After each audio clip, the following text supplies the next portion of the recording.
La Corte Suprema de Justicia, la mayor instancia judicial de la Argentina, ratificó ayer la condena a 6 años de prisión e inhabilitación perpetua para ejercer cargos públicos contra la expresidenta Cristina Fernández de Kirchner en una causa que empezó hace 17 años por desvíos de fondos para obra pública en materia de rutas.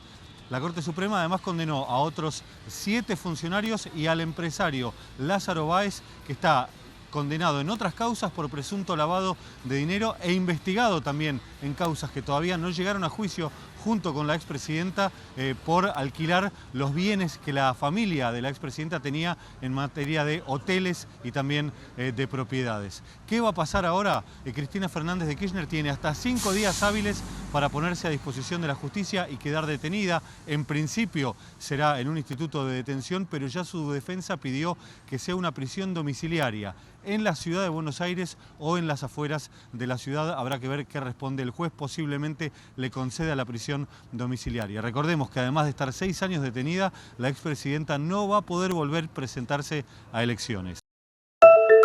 El menor de edad que disparó contra el precandidato presidencial Miguel Uribe se recupera de 2 cirugías en un centro hospitalario en la ciudad de Bogotá. Con extremas medidas de seguridad y en acompañamiento de un defensor de familia y otro de oficio, se prepara para la imputación de cargos por tentativa de homicidio y porte ilegal de armas.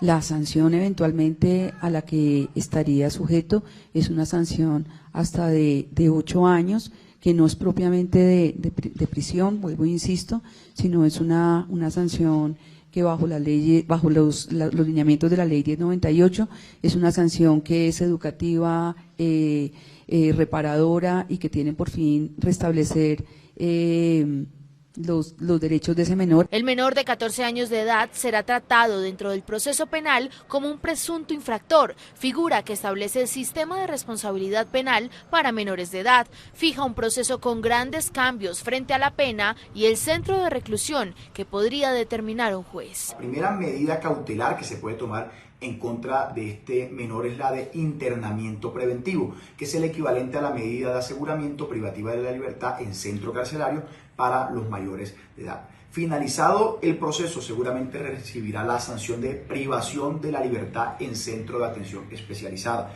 es decir, no en una cárcel común y corriente. Una vez se imputen los cargos, el adolescente permanecerá bajo custodia del ICBF y será alojado en el búnker de la Fiscalía mientras se define su situación jurídica.